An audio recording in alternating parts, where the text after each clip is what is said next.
నమస్కారం ఘంటారావానికి స్వాగతం. ముందుగా ప్రధాన అంశాలు. పక్కా ప్రణాళికతో రిజర్వేషన్ల రద్దుకు భాజపా కుట్ర చేస్తుందన్న రేవంత్. వాజ్పేయి హయాంలో రాష్ట్రపతి ప్రసంగంలోనూ ప్రస్తావన ఉందని వెల్లడి.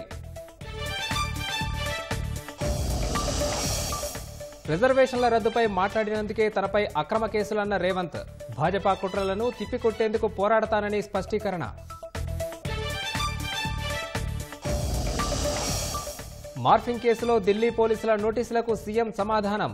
4 వారాల గడువు ఇవ్వాలంటూ లీగల్ టీంతో అప్పీల్.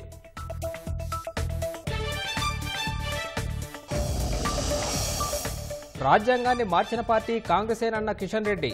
ఆర్ఆర్ ట్యాక్స్ పేరుతో ఢిల్లీకి సూట్ కేసులు పంపిస్తున్నారని ఆరోపణ.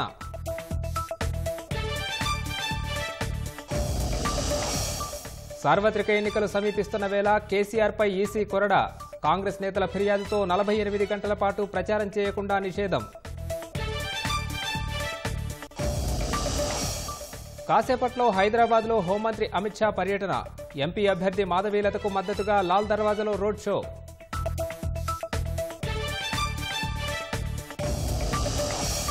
హసన్ సెక్స్ కుంభకోణంపై సిట్ విచారణ వేగవంతం. ప్రజ్వల్ డిప్లొమాటిక్ పాస్పోర్టు రద్దు చేయాలని మోదీకి సిద్దరామయ్య లేఖ.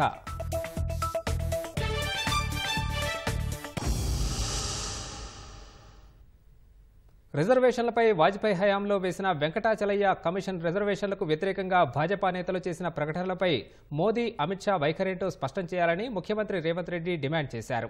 లోక్సభ ఎన్నికల వేళ దేశవ్యాప్తంగా రిజర్వేషన్ల అంశం దుమారం రేపుతున్న వేళ ఈ అంశంపై భాజపా వైఖరిని ప్రస్తావిస్తూ సీఎం రేవంత్ రెడ్డి ఆ పార్టీపై మరోసారి తీవ్రస్థాయిలో ఆరోపణలు చేశారు.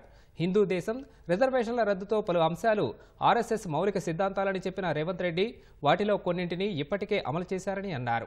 ఇందులో భాగంగానే 400 సీట్లు గెలవాలని భాజపా చూస్తోందన్న సీఎం రేవంత్ ఆ పార్టీకి వేసే ప్రతి ఓటు రిజర్వేషన్ల రద్దుకు మద్దతునిచ్చినట్టేనన్నారు.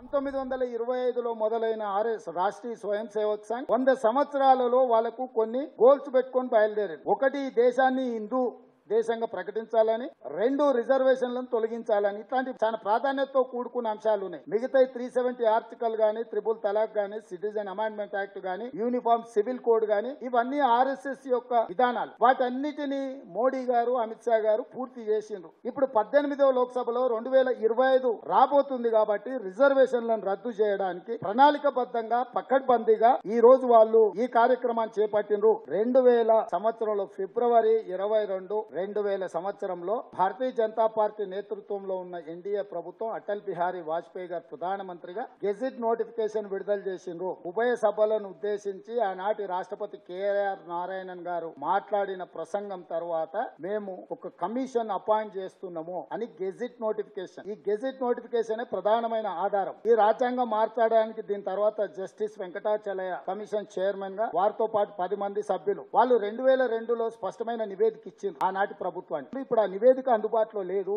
ఆ రోజు ఎందుకు రాజ్యాంగాన్ని సవరించలేదంటే 2004లో శ్రీమతి సోనియా గాంధీ గారి నేతృత్వంలో కాంగ్రెస్ పార్టీని అధికారంలోకి తెచ్చింది కాబట్టి ఆనాడు రాజ్యాంగాన్ని మార్చే ప్రమాదం మనకు తప్పింది. 1978లో ఆనాటి రాష్ట్రపతి బిపి మండల్ నేతృత్వంలో ఒక కమిషన్ అపాయింట్ చేసి 1990లో విపి సింగ్ మండల్ కమిషన్ పేరు మీద 52% బీసీ జనాభా ఉన్నది, వాళ్ళకి 27% రిజర్వేషన్లు రికమెండ్ చేస్తున్నామని వారు ఇచ్చింది. ఆ రికమెండేషన్ ని విపి సింగ్ గారు అమలు చేసినప్పుడు దేశం మొత్తం మండల్ కమిషన్ కు వ్యతిరేకంగా భారతీయ జనతా పార్టీ కమండల్ పేరు మీద ఎల్కే అద్వానీ గారు రథయాత్ర చేపట్టి అంటే యాంటీ రిజర్వేషన్ మూవ్మెంట్ దేశంలో పెద్ద ఎత్తున ఉధృతంగా భారతీయ జనతా పార్టీకి సంబంధించిన ఆర్ఎస్ఎస్ కు సంబంధించిన శ్రేణులు దేశం మొత్తంలో ఒక పెద్ద ఉద్యమాన్ని తీసుకొచ్చారు. అదే సమయంలో కోర్టు కూడా వెళ్ళారు. ఆర్ఎస్ఎస్ మూలాలు ఉన్న ఆర్ఎస్ఎస్ బాధ్యులైన వాళ్ళు ఇచ్చిన స్టేట్మెంట్లు, వాళ్ళు రాసిన పుస్తకాలలో విషయాలను కూడా నేను ఈరోజు ఇక్కడ చెప్పదలుచుకున్నాను. మాధవ్ సదాశివరావు గోల్వాల్కర్ 1960లో రచించిన 2 పుస్తకాల్లో దళితులకు సమానత్వం, హక్కులు లేని హిందూ రాష్ట్రమే మేలు అని రాశారు. ఆర్ఎస్ సిద్ధాంతకర్త ఎన్జి వైద్య 2015 ఆగస్టు 30 నాడు ఏమన్నాడంటే there is no need for a caste based reservation now. కేంద్ర మంత్రి అనంత్ కుమార్ హెగ్డే ఎప్పుడైనా 2017లో అంటే మేము వచ్చిందే రాజ్యాంగాన్ని మార్చడానికి, మేము తొందరలోనే రాజ్యాంగం మారుస్తామని, రాజ్యాంగాన్ని మార్చడానికే వచ్చామని అనంత్ కుమార్ హెగ్డే నరేంద్ర మోడీ గారి మంత్రివర్గంలో ఉన్న మంత్రి 2017లో స్టేట్మెంట్ ఇచ్చింది. స్పీకర్ సుమిత్రా మహాజన్ 2014 to 2019 వరకు ఉన్న లోక్సభ స్పీకర్ రిజర్వేషన్లను వ్యతిరేకించుకుంటూ రిజర్వేషన్ల గురించి మాట్లాడింది. 2017లో కూడా ఆర్ఎస్ లీడర్ మన్మోహన్ వైద్య the cost based reservation must end at some point and everyone should get more job opportunities. అంటే క్లియర్ గా ఆర్ఎస్ఎస్ బీజేపీకి సంబంధించిన వాళ్ళు రిజర్వేషన్లను రద్దు చేస్తామని విస్పష్టంగా ప్రణాళికబద్ధంగా ఒక ఎజెండాను తీసుకొని ముందుకెళ్తున్నారు. రాహుల్ గాంధీ గారు కాంగ్రెస్ పార్టీ విధానంలో ఎక్కడ అధికారంలో వచ్చినా కాంగ్రెస్ పార్టీ రాష్ట్రాలలో గానీ అదే విధంగా కేంద్రంలో అధికారం వస్తే ఈ దేశంలో ఉండే బలహీన వర్గాల జనాభాను మొత్తం లెక్కించి 50% అనే నిబంధనను తొలగించి వాళ్ళ రిజర్వేషన్లు పెంచుతామని కాంగ్రెస్ పార్టీ విస్పష్టమైన విధానాన్ని తీసుకున్నది. ఎంబడే భారతీయ జనతా పార్టీ అప్రమత్తమై మేము తొలగించాలనుకుంటున్న రిజర్వేషన్లను ఇంకా పెంచి కొనసాగించాలనుకుంటుంది కాంగ్రెస్ పార్టీ అనే ఆలోచనతోని ఈ ఎన్నికల్లో అబ్కీ బార్ 400 పార్ అని ఒక స్లోగన్ తీసుకొని వచ్చారు. ఈ విషయాలను నేను ప్రస్తావించిన ఎంబడే కేంద్ర ప్రభుత్వంలో పనిచేసే పోలీసు యంత్రాంగం, ఢిల్లీ పోలీసులు నా మీద ఒత్తిడి తీసుకొచ్చి ఎన్నికల ప్రచారం చేయకుండా అడ్డుకోవాలనే కుట్ర జరుగుతుంది. ఇప్పుడు నేను అడుగుతున్నా భారతీయ జనతా పార్టీని, దేశ ప్రధానమంత్రిని, కేంద్ర హోంశాఖ మంత్రిని, జస్టిస్ వెంకటాచలయ్య ఇచ్చిన నివేదికను మీరు ఏం చేసిండ్రు, దాని పట్ల మీ వైఖరి ఏంటి? అదే విధంగా 2014 తర్వాత నీ మంత్రివర్గంలో ఉన్న వాళ్ళ నుంచి మొదలు పెడితే స్పీకర్ గారు కూడా రిజర్వేషన్లు వద్దు అని మాట్లాడినరు. దీని మీద నరేంద్ర మోడీ గారు, అమిత్ షా గారు, దేశ ప్రజలకు జేపీ నడ్డా గారు ఏం చెప్తారు? ఈ దేశంలో ఉన్న ప్రతి ఒక్కరికి నేను విజ్ఞప్తి చేస్తున్నా, మీరు భారతీయ జనతా పార్టీకి వేసే ప్రతి ఓటు మీ రిజర్వేషన్లు రద్దు అయితే నేను బల్ల గుద్ది చెప్తున్నా. రిజర్వేషన్ల రద్దుపై తాను మాట్లాడింది తప్పైతే రాష్ట్ర భాజపా నాయకులు నాపై ఎందుకు కేసు పెట్టలేదని ముఖ్యమంత్రి రేవంత్ రెడ్డి ప్రశ్నించారు. ఎన్నికల ప్రచారంలో భాగంగా కోరుట్ల జనజాతర సభలో పాల్గొన్న రేవంత్ రెడ్డి ప్రధాని మోదీ, అమిత్ షా తనపై పగపట్టి ఢిల్లీలో కేసు పెట్టారని విమర్శించారు. భాజపాతో ఈడీ, సిబిఐ, ఢిల్లీ పోలీసులు ఉండొచ్చు కానీ తన వెంట 4 కోట్ల తెలంగాణ ప్రజలు ఉన్నారని రేవంత్ రెడ్డి పేర్కొన్నారు. ఒకవేళ నేను మాట్లాడింది తప్పైతే ఈడ బీజేపీ నాయకులు లేరా? ఈడ మీ ఎంపీ ధర్మపురి అరవిందే బీజేపీ కదా, పక్కన బండి సంజయ్ బీజేపీ కదా, ఆ పక్కన కిషన్ రెడ్డి గారు కేంద్ర మంత్రి కదా. తెలంగాణలో ఎందుకో కేసు పెట్టలేదు, ఎందుకో ఫిర్యాదు చేయలేదంటే ఈడీ, ఇన్కమ్ ట్యాక్స్, సిబిఐ కాదు, ఈ రోజు ఢిల్లీ పోలీసులను కూడా ఉపయోగించి మనల్ని భయపెట్టాలని చూస్తున్నారు. కేసులకు భయపడతామా సోదరులారా? చంద్రశేఖర్ రావు చెర్లపల్లి జైలుకు తోలితే భయపడ్డామా? చెంచల్ కూడా జైల్లో బంధిస్తే భయపడ్డామా? తిరగబడి కొట్లాడినాం, కేసులు పెట్టినోని ఇవాళ పండబెట్టినాం. నేను అదే మాట చెప్పదలుచుకున్న బీజేపీ నాయకులకు, మీరు ఢిల్లీలో పోలీసులు ఉండొచ్చు, ఈడీ ఉండొచ్చు, ఇన్కమ్ ట్యాక్స్ ఉండొచ్చు, సిబిఐ ఉండొచ్చు, మీ దగ్గర నా దగ్గర 4 కోట్ల తెలంగాణ ప్రజలు, 50 లక్షల తెలంగాణ యువకులు ఉన్నారు. 10 సంవత్సరాలు ప్రధానమంత్రిగా చేసిన నరేంద్ర మోడీ గారిని, వయసులో చిన్నవాడిని, మొదటిసారి ముఖ్యమంత్రి అయిన వాడిని తప్పకుండా వారిని గౌరవిస్తా, వారు ఎదురు పడితే నమస్కారం కూడా పెడతా. కానీ నరేంద్ర మోడీ గారు ఈ దేశ ప్రధానమంత్రిగా కాకుండా గుజరాత్ వాడిగా తెలంగాణకు వచ్చి తెలంగాణలో మనల్ని తిట్టిండు, మనల్ని శాపించిండు, మనల్ని దెబ్బతీయాలని కుట్ర చేస్తున్నాడు. ఎవరైనా ఎన్నికలప్పుడు వస్తే ఈ ప్రాంతానికి ఏమి ఇస్తారో, ఈ ప్రాంతానికి ఏం తెస్తారో చెప్పాలి. ఇవాళ నిన్న అది చెప్పలేదు. గతంలో కాంగ్రెస్ పార్టీ బయ్యారం ఉక్కు కర్మాగారం ఇచ్చింది, దాన్ని రద్దు చేసిండు. రైల్వే కోచ్ ఫ్యాక్టరీ ఇచ్చిండు కాజీపేటలో, రద్దు చేసిండు. ఐటీఐఆర్ కారిడార్ ఇచ్చిండు, రద్దు చేసిండు. ఐఐఎం, ఐఐటీలు ఇచ్చిండు, రద్దు చేసిండు. పాలమూరు రంగారెడ్డి ఎత్తిపోతల పథకానికి జాతీయ హోదా ఇస్తే రద్దు చేసిండు. అంతెందుకు, మీ గుండె బాండ్ పేపర్ రాసిచ్చిండు, 5 రోజులలో పసుపు బోర్డు ఇస్తా అని. 5 ఏళ్ళైనా ఇయ్యలే. నరేంద్ర మోడీ గారు ఏమైనా అది చెప్తారేమని నేను అనుకున్నా. ఇవేమీ చెప్పలే. కాంగ్రెస్ పార్టీని ఈ దేశంలోనే లేకుండా చెయ్యాలి అని వారు అంటున్నారు. కాంగ్రెస్ ముక్త్ భారత్ అంటున్నాడు. నేను అడుగుతున్నా, కాంగ్రెస్ ముక్త్ భారత్ అంటే మేము ఇచ్చిన రిజర్వేషన్లు రద్దు చేయడమే కదా? కాంగ్రెస్ ముక్త్ భారత్ అంటే మేము ఇచ్చిన తెలంగాణను అవమానించడమే కదా? అమిత్ షా వీడియో మార్ఫింగ్ వ్యవహారంలో ఢిల్లీ పోలీసులు ఇచ్చిన నోటీసులకు ముఖ్యమంత్రి రేవంత్ రెడ్డి సమాధానం పంపించారు. ఈ ఫేక్ వీడియోకు తనకు సంబంధం లేదని ఆయన స్పష్టం చేశారు. ఈ మేరకు ముఖ్యమంత్రి రేవంత్ రెడ్డి తరపు న్యాయవాది సౌమ్య గుప్తా ఢిల్లీ పోలీసులకు సమాధానం అందజేశారు. ఐఎన్సీ తెలంగాణ ట్విట్టర్ ఖాతాను తాను నిర్వహించడం లేదని వివరించారు. తాను కేవలం సీఎంఓ తెలంగాణ వ్యక్తిగత ఖాతా మాత్రమే వినియోగిస్తున్నానని ముఖ్యమంత్రి రేవంత్ రెడ్డి న్యాయవాది సౌమ్య గుప్తా ద్వారా సమాధానం పంపించారు.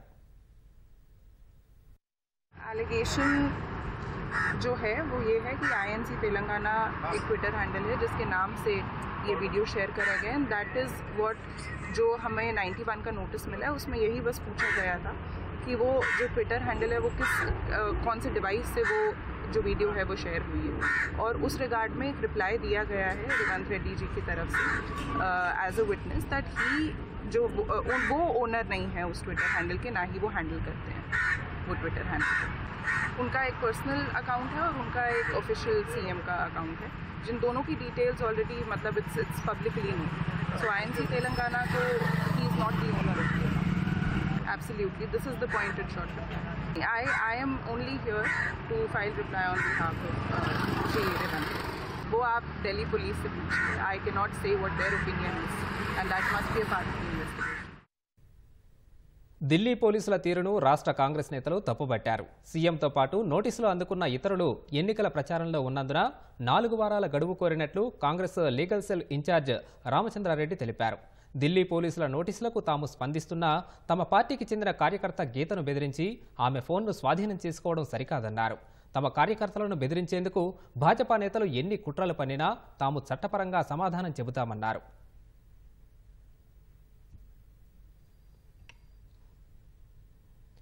మోదీ బెదిరింపులకు ఎవరూ భయపడేది లేదని మంత్రి కోమటిరెడ్డి వెంకటరెడ్డి తెలిపారు. 10 ఏళ్ల పాటు కేసీఆర్ అవినీతి వదిలేసి తమ పార్టీకి నోటీసులు పంపిస్తున్నారని మండిపడ్డారు. నల్గొండ ముఖ్య కార్యకర్తల సమావేశంలో పాల్గొన్న మంత్రి భారాస భాజపాలపై విమర్శలు గుప్పించారు. ఆగస్టు 15లోగా రైతుల రుణమాఫీ చేసి తీరుతామన్నారు. హరీష్ రావు రాజీనామా డ్రామాలను ప్రజలు నమ్మే పరిస్థితి లేదన్నారు. అందుకని ఇలాంటి పార్టీని తప్పకుండా సంకీర్ణ ప్రభుత్వం వస్తుంది. కేంద్రంలో రాహుల్ గాంధీ ప్రధానమంత్రి కాబోతున్నాడు. ఇవాళ పైసా జమ చేసుకుంటూ ఆగస్టు 15 నాటికి 2 లక్షల రూపాయల రుణమాఫీ చేయకపోతే ఇవాళ రేవంత్ రెడ్డి గారు గౌరవ ముఖ్యమంత్రి గారు చెప్పినట్టు నేను కూడా దేనికైనా సిద్ధమే. రైతులారా, తెలంగాణ రైతులారా, మీడియా ద్వారా చెప్తున్నా, దొంగ రాజీనామా లెటర్ 2 పేజీలు రాసుకొచ్చిండు. రాజీనామా ఎట్లా రాయాలంటే నన్ను అడుగు. అగ్గిపెట్టే రావు, ఏం పేరు ఆయన పేరు, హరీష్ రావు. ఇవాళ మోడీ గారని పోలీసులకు భయపడేది లేదు. ఇవాళ కేసీఆర్ లాంటి నియంతనే గట్టె నింపి మూల కూసబెట్టేసాం, కట్టబట్టుకొని తిరుగుతున్నాడు. మోడీ ఎంత చెప్పు మన ముందు లెక్క. ఆయన నోటీస్ ఇస్తారంట మనకు. RR tax దోసుకుంటారంట. గల్లబెట్టే మొత్తం దోసుకున్నోనే వదిలిపెట్టావు కేసీఆర్ని. మీరిద్దరు ఒకటే అని దాంతోనే అర్థమైపోయింది. 10 ఏళ్ళలో ఎందుకు అరెస్ట్ చేయలేను, ఎన్నికల ముందు ఎందుకు అరెస్ట్ చేసినాం, ఒకసారి మీరు కూడా గ్రామాలలో చెప్పండి. భారాస అధినేత కేసీఆర్ ప్రచారంపై 48 గంటల పాటు ఈసీ నిషేధం విధించింది. ఇవాళ రాత్రి 8 గంటల నుంచి 48 గంటల పాటు నిషేధం వర్తించనుంది. 48 గంటల పాటు సభలు, ర్యాలీల్లో కేసీఆర్ పాల్గొనరాదని కేంద్ర ఎన్నికల సంఘం స్పష్టం చేసింది. 48 గంటల పాటు మీడియాతో కేసీఆర్ మాట్లాడరాదన్న ఈసీ కాంగ్రెస్ నేతల ఫిర్యాదు మేరకు చర్యలు తీసుకుంది. ఏప్రిల్ 5న సిరిసిల్ల సభలో కాంగ్రెస్ నేతలపై అభ్యంతరకర వ్యాఖ్యలు చేశారని నిరంజన్ ఫిర్యాదు చేశారు. అభ్యంతరకర వ్యాఖ్యలపై కేసీఆర్ వివరణ పట్ల కేంద్ర ఎన్నికల సంఘం సంతృప్తి చెందలేదు. తన మాటల్ని ఎన్నికల సంఘం అధికారులు సరిగా అర్థం చేసుకోలేదన్న కేసీఆర్ స్థానిక మాండలికాన్ని సరిగా అవగాహన చేసుకోలేదని వ్యాఖ్యానించారు. కాంగ్రెస్ నేతలు కొన్ని వ్యాఖ్యలను ఎంపిక చేసుకుని తన వ్యాఖ్యలకు ఆంగ్ల అనువాదం చేయడం సరికాదన్నారు. తన వ్యాఖ్యలను కాంగ్రెస్ నేతలు ట్విస్ట్ చేశారన్న కేసీఆర్ కాంగ్రెస్ విధానాలు, హామీల అమల్లో వైఫల్యాన్నే ప్రస్తావించారని వివరించారు. కేసీఆర్ ఆనవాలు లేకుండా చేయడం రేవంత్ రెడ్డికి, ఆయన ప్రభుత్వానికి సాధ్యం కాదని మాజీ మంత్రి కేటీఆర్ అన్నారు. కాంగ్రెస్ పార్టీ ఒక్క సీటును కూడా మాదిగలకు ఇవ్వలేదన్న ఆయన 50% సీట్లను బీసీలకిచ్చిన ఏకైక పార్టీ భారాసనే అని తెలిపారు. అలాగే మోదీ ప్రభుత్వానికి మానవత్వం లేదని కేటీఆర్ విమర్శించారు. కరోనా సమయంలో రైలు లేక కార్మికులు 100 కిలోమీటర్లు నడిచినా రైలు వేయలేదని మండిపడ్డారు. కార్పొరేటర్లకు కేంద్రం 14 లక్షల కోట్ల రూపాయలకు పైగా మాఫీ చేసిందన్న ఆయన కాదని నిరూపిస్తే రాజీనామా చేస్తానని సవాల్ చేశారు. ముఖ్యమంత్రి రేవంత్ రెడ్డి అంటున్నాడు ఈ మధ్యన కేసీఆర్ గారి ఆనవాళ్ళే లేకుండా చేస్తా అంటున్నాడు. కేసీఆర్ గారి ఆనవాళ్ళు చెరిపేయాలంటే రేవంత్ రెడ్డి వల్ల కాదు కదా, ఆయన జేజమ్మ వల్ల కూడా కాదు అనే మాట కూడా నేను విజ్ఞప్తి చేస్తాను. ఆనవాళ్ళు తుడిపేయాలి కేసీఆర్ అంటే మరి యాదాద్రిని కూల్చేయాలి, కాళేశ్వరాన్ని తుడిచిపెట్టాలి, సెక్రటేరియట్ని గులగొట్టాలి, 125 ఫీట్ల అంబేద్కర్ విగ్రహాన్ని గులగొట్టాలి, కమాండ్ కంట్రోల్ సెంటర్ మన పక్కనే ఉంది దాన్ని గులగొట్టాలి. ఈ అన్నిటికీ మించి తెలంగాణలో కేసీఆర్ ఆనవాళ్ళు లేకుండా చేయాలంటే ఏం చేయాలి? తెలంగాణనే లేకుండా చేయాలి. ఎందుకంటే తెలంగాణ అంటేనే గుర్తొచ్చేది కేసీఆర్ ఆనవాళ్ళు లేకుండా చేసే సత్తా కానీ ఇంకోటి కానీ రేవంత్ రెడ్డికి కానీ ఆయన ప్రభుత్వానికి కానీ లేదు. ఇంకొక ఆయన ఉన్నాడు ఇక్కడ, మహానుభావుడు, సికింద్రాబాద్ ఎంపీ కిషన్ రెడ్డి. ఆయన అంటాడు మోడీ గారే కనుక్కున్నాడట వ్యాక్సిన్. ఆయన స్వయంగా చెప్పిండు, మోడీ కనుక్కున్నాడు వ్యాక్సిన్, ధైర్యంగా కనుక్కున్నాడు, ఆయన కనుక్కున్నాడు కాబట్టి బతికిచ్చిండు అని చెప్పి ఆయన మాట్లాడతాడు. తెలంగాణలో రాజకీయాలు రోజురోజుకు దిగజారుతున్నాయని కేంద్ర మంత్రి భాజపా రాష్ట్ర అధ్యక్షుడు కిషన్ రెడ్డి ఆవేదన వ్యక్తం చేశారు. రాజ్యాంగం గురించి మాట్లాడిన రేవంత్ రెడ్డి ఇవాళ గాడిదగుడ్డును పట్టుకుని ఊరేగుతున్నారని మండిపడ్డారు. ఫేక్ వీడియోలు సృష్టించడం వెనుక ఎవరున్నా వదిలిపెట్టేది లేదని హెచ్చరించారు. 17 లోక్సభ స్థానాల్లో బీసీలకు ఎన్ని సీట్లు ఇచ్చారో రేవంత్ రెడ్డి చెప్పాలని డిమాండ్ చేశారు. 10 ఏళ్లలో మోదీ తెలంగాణకు ఇచ్చిన నిధులపై దమ్ముంటే రేవంత్ రెడ్డి చర్చకు రావాలని సవాల్ విసిరారు. తెలంగాణ రాష్ట్ర రాజకీయాలు ఏ రకంగా రోజు రోజుకు దిగజారుతున్నాయో, నవ్వాలో ఎడవాలో అర్థం కాని పరిస్థితుల్లో తెలంగాణ సమాజం అంతా కూడా ఈరోజు ఆలోచిస్తున్నారు. ఆయన వ్యవహరిస్తున్నటువంటి తీరు మాత్రము ఒక ఆందోళనకరంగా ఉంది. తెలంగాణ ప్రజలందరూ కూడా ముఖ్యమంత్రి యొక్క నిజస్వరూపాన్ని రోజు రోజు తెలుసుకునేటువంటి ప్రయత్నం చేస్తూ ఉన్నారు. 10 సంవత్సరాలు పరిపాలించినటువంటి కేసీఆర్ ఆయనను గద్దె దించడానికి 10 సంవత్సరాలు పడితే 10 నెలలు కూడా కాలేదు, అంటే ఆల్మోస్ట్ 4 నెలలు కావస్తున్నది. ఈ 4 నెలల్లోనే రేవంత్ రెడ్డి యొక్క పరిస్థితి ప్రజల దృష్టిలో మరింత దిగజారిందనే విషయాన్ని ఈ సందర్భంగా మనవిస్తాను. సార్వత్రిక ఎన్నికల ప్రచారం కోసం ప్రధానమంత్రి నరేంద్ర మోదీ మరోసారి రాష్ట్రానికి రానున్నారు. ఈ నెల 8, 10 తేదీల్లో ప్రధాని రాష్ట్ర పర్యటన ఖరారైంది. 8వ తేదీన వేములవాడ, వరంగల్ సభలకు మోదీ హాజరు కానున్నారు. 10న మహబూబ్ నగర్తో పాటు హైదరాబాద్ ఎల్బీ స్టేడియంలో నిర్వహించే భారీ బహిరంగ సభలో పాల్గొననున్నట్లు భాజపా వర్గాలు తెలిపాయి. మహబూబాబాద్లో ఎంపీ అభ్యర్థి మాలోత్ కవితకు మద్దతుగా భారాస అధినేత కేసీఆర్ ప్రచారం నిర్వహిస్తున్నారు. ప్రత్యక్ష ప్రసారం ద్వారా చూద్దాం. ఈ రాష్ట్ర ప్రభుత్వం స్పష్టంగా చెప్తా ఉంది, మహబూబాబాద్ జిల్లాను రద్దు చేస్తామని చెప్తా ఉన్నది. నేను ఒక మాట మిమ్మల్ని అడుగుతా, మహబూబాబాద్ జిల్లా ఉండన్నా పోవన్నా? వినబడతలేదు. మహబూబాబాద్ జిల్లా ఉండన్నా? మహబూబాబాద్ జిల్లా ఉండానంటే ఈ ముఖ్యమంత్రి మెడలు వంచానంటే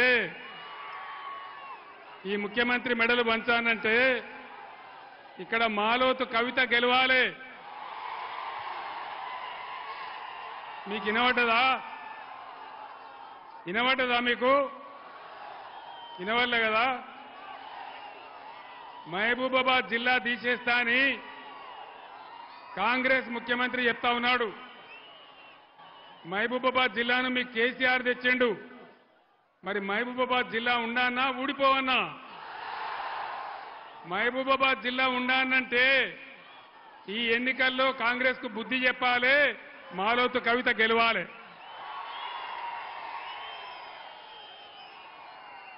ఈ ఏరియాలో తాగునీళ్ళు వచ్చేటివి కావు.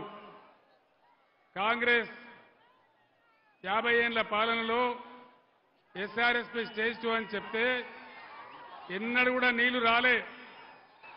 వెన్నవరం కెనాల్ వచ్చే వరకు నీళ్లు రాలే. కాళేశ్వరం కట్టిన తర్వాత నేను చాలా కష్టపడి ఇక్కడ నాయకుల ఆధ్వర్యంలో వెన్నవరం కాలువ తవ్విన తర్వాతనే మనకు నీళ్లు వచ్చినాయి. ఆ విషయం మీకు తెలుసు.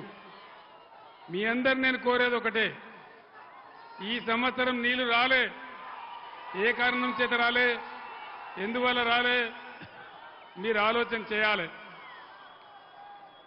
కాంగ్రెస్ అరిచేతిలో వైకుంఠం చూపించి అడ్డగోలు హామీలు ఇచ్చి రాష్ట్ర వ్యాప్తంగా రైతుల ఉసురు పోసుకుంటా ఉన్నది. రైతు బంధు ఇయ్యలే. రైతు బంధు వచ్చిందా? రైతు బంధు వచ్చిందా? రైతు బంధు వచ్చిందా?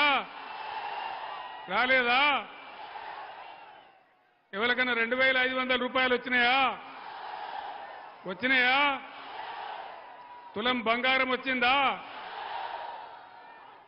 ఏది కూడా రాలే. కానీ అనేక హామీలు ఇచ్చినారు. ఒకటే ఒక్క హామీ, ఉచిత బస్సు నెరవేరిస్తే భయంకరంగా ఆటో రిక్షా కార్మికులంతా రోడ్డున పడిపోతా ఉన్నారు. వాళ్ళ బతుకులు ఆగమైపోతా ఉన్నాయి. ఆటో రిక్షా బిడ్డలు ఆత్మహత్య చేసుకుంటా ఉన్నారు. ఒక స్కీమ్ పెడితే మంచిదే, మహిళల గురించి మేము వద్దనడం లేదు.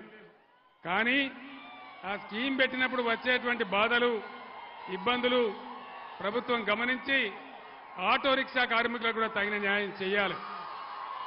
ఆటో రిక్షా కార్మికులకు న్యాయం జరగాలి. అది జరిగేదాకా బీఆర్ఎస్ కొట్లాడుతుందని మనవి చేస్తా ఉన్నా. రైతు బంధు రాలే, కాలువలలో నీళ్లు ఇయ్యలే, కరెంటు చక్కగా ఇయ్యలే, మళ్ళా బోర్ బండ్లన్నీ వస్తా ఉన్నాయి, అనేక ఇబ్బందులు జరుగుతూ ఉన్నాయి. నేను మీ అందరికి ఒకటే మాట మనవి చేస్తా ఉన్నా. ఇవాళ ఎలక్షన్ కమిషన్ ఆఫ్ ఇండియా నా మీద నిషేధం విధించింది. 48 గంటలు కేసీఆర్ ప్రచారం చేయొద్దని, ప్రచారంలో పాల్గొవద్దని నా మీద నిషేధం విధించింది. మీ అందరు నేను ఒకటే కోరుతా ఉన్నా, ఒకటే మాట మనవి చేస్తా ఉన్నా. ఇదే రేవంత్ రెడ్డి నీ పేగులు మెడలేసుకుంటా, నీ గుడ్లు వీకుతా అని నా మీద అడ్డగోలు మాటలు మాట్లాడితే ఇదే election commission of India Revanth Reddy మీద నిషేధం పెట్టలేదు, కానీ నా మీద పెట్టింది.